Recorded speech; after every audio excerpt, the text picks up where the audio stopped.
What if I tell you that right now, millions of Canadians do not have access to a family doctor? And when a member of Parliament asked a simple question about it in the House of Commons, the minister could not give a clear and direct answer? This is not a small issue. This is not a technical detail. This is about whether you or your family can see a doctor or not when you really need one. Canada's population is growing fast. Immigration levels are high, housing is under pressure, hospitals are overcrowded, emergency rooms are full, people are waiting months just for basic care. So, when a simple question is asked, how many Canadians do not have a family doctor? Every single person or Canadian would expect a simple and serious answer. But what happens in this debate will make you stop and think. If the government does not even clearly address how many people are without care, then how can they guarantee that the system can handle more pressure? This video shows you a moment that many Canadians will never see on mainstream news. If you skip this, you miss a key detail that connects healthcare, immigration, taxes, and your future in this country. Watch carefully. This is about your life in Canada. Are you aware that Canada's population is growing faster than the supply of family doctors? Yes or no? Well, we have 41 million plus in population. I'm pretty sure we don't have 41 million doctors. And next, you will see how Immigration Minister dodges the question when MP Dan Mazier asks a very clear question to Minister Lena Diab. How many Canadians do not have access to a family doctor right now? This is a basic question asked by MP. If you are in government, if you are making immigration decisions, if you are shaping health policy, you should know this number, but watch carefully. Instead of a direct answer from Lena Diab, you will hear deflection. You will hear the issue passed to provinces. Because right now, people are waiting in emergency rooms. People cannot find a family doctor. People are stressed about their health. And at the same time, Canada immigration is bringing in hundreds of thousands of new students and temporary foreign workers every year. So ask yourself this. If the system cannot serve the people already here, then why they are calling more? And what happens next? Watch her body language. Watch the response. Is it serious? Is it clear? Or does it feel like the question is being avoided? Comment below what you think. Now let's watch part 1. Mr. Diab, how many Canadians don't have access to a family doctor in Canada right now? I'm going to turn that over to the healthcare, but again, that's a provincial. I come from Nova Scotia. These are tracked, and I used to be a provincial member of the legislature and a provincial minister. Those numbers are tracked provincially, territorially. I believe the committee knows that, and I think most Canadians do. So you know, though? Now, this question we need to focus. If a federal minister does not know how many millions of Canadians have no family doctor, then who is actually tracking the crisis? And next, you will see how minister does not show any accountability. Lena Metlege Diab is asked for a simple number about a national healthcare crisis, and she does not provide it.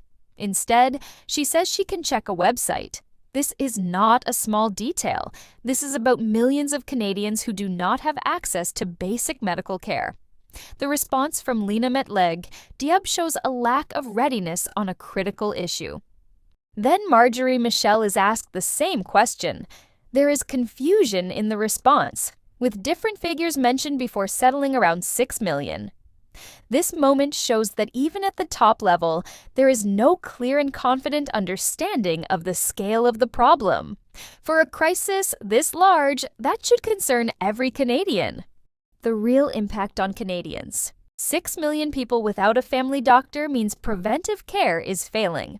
When people cannot see a doctor early, small health issues turn into serious conditions. This increases hospital costs and puts more pressure on the system.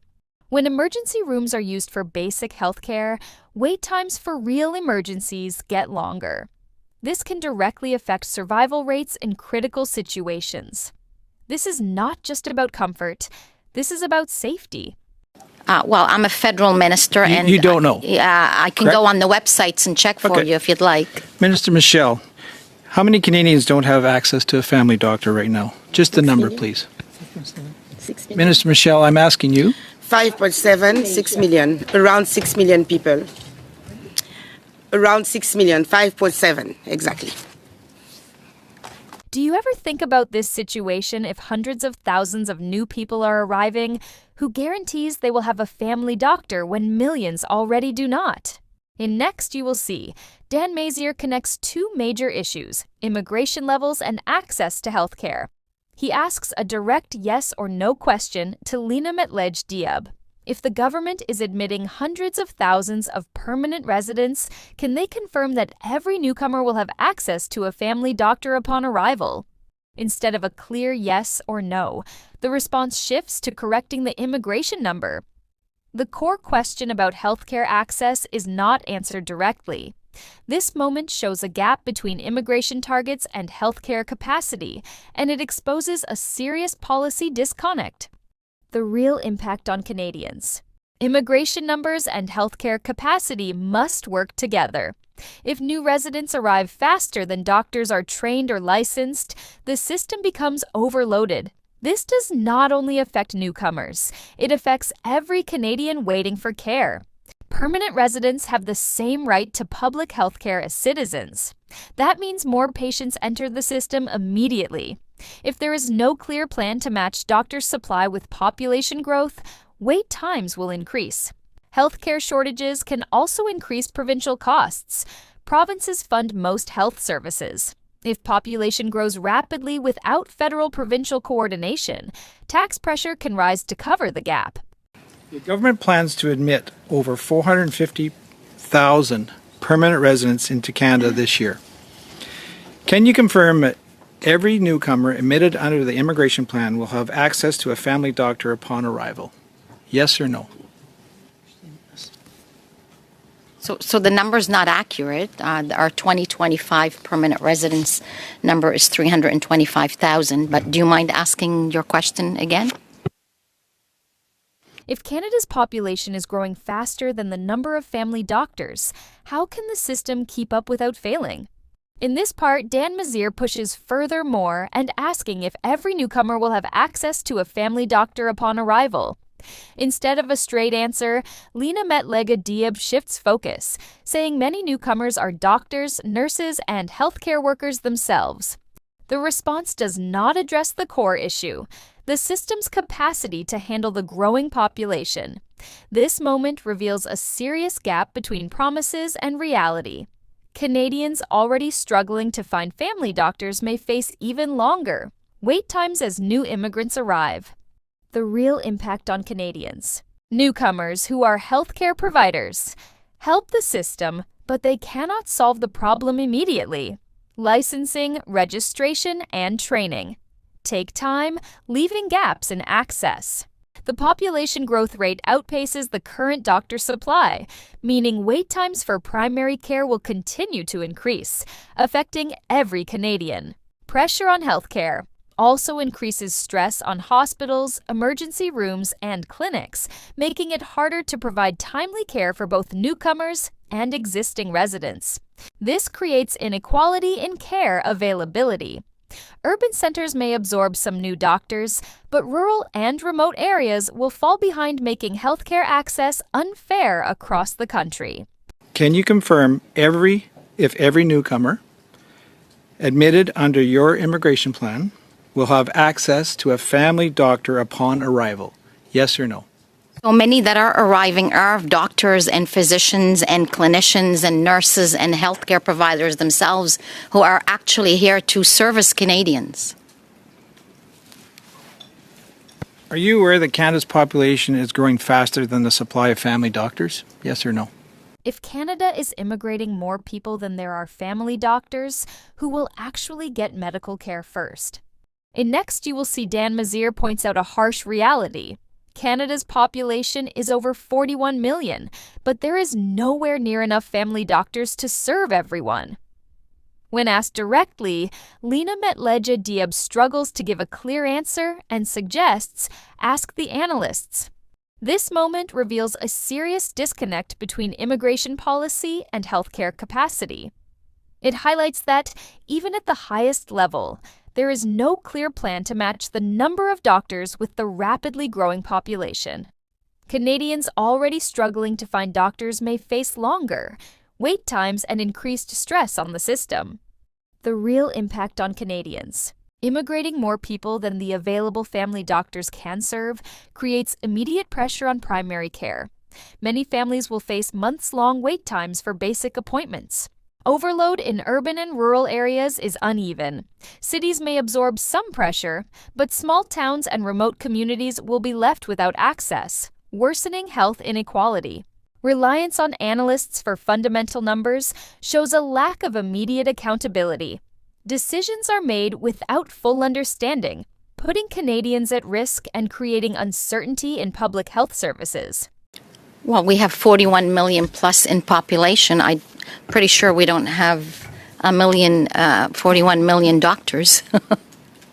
Was the supply of family doctors. So in other words, we're immigrating more.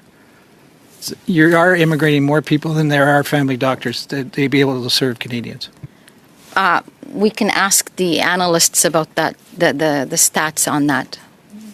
If population growth outpaces family doctors, how long can Canadians expect timely care?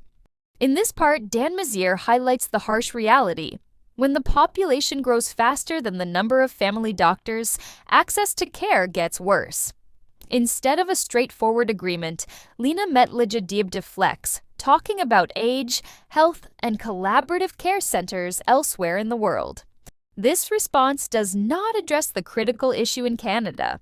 It shows that even high-level ministers struggle to face the systemic challenges of rapid population growth and healthcare capacity. Canadians already struggling to find doctors may see the problem worsen without immediate action. The real impact on Canadians. When population growth outpaces doctor availability, wait times for everyone increase, impacting emergencies, routine checkups, and chronic care. Deflections and general statements, rather than clear plans, indicate lack of preparedness, meaning decisions are made without full data, putting Canadians at risk. Reliance on collaborative care, models from other countries, does not guarantee immediate solutions. Licensing, regulation, and training take time, leaving gaps in primary care. This disconnect affects taxpayers, families, and communities.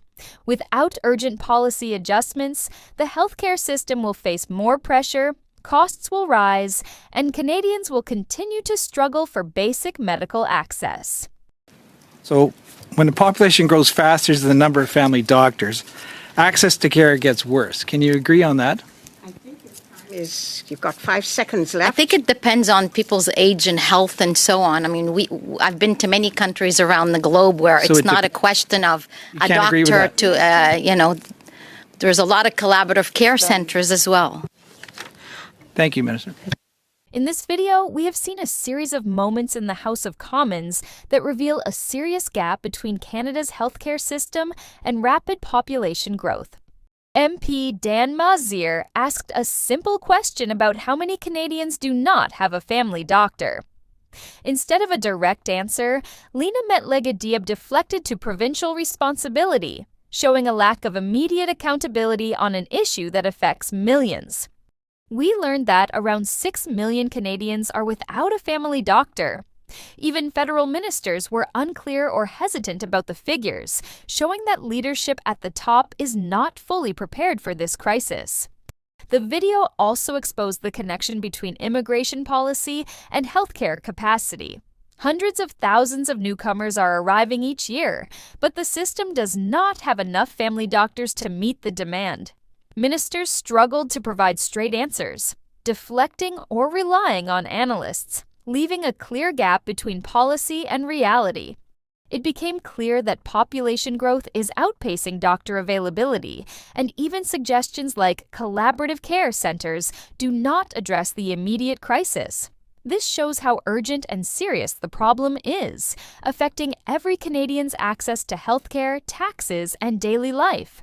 This is information that many Canadians never see on mainstream news. Now you know the reality behind the scenes in the House of Commons. For more updates on immigration news, Canada's current affairs, detailed House of Commons breakdowns, and new projects coming to Canada. Subscribe to Canada Insight Network.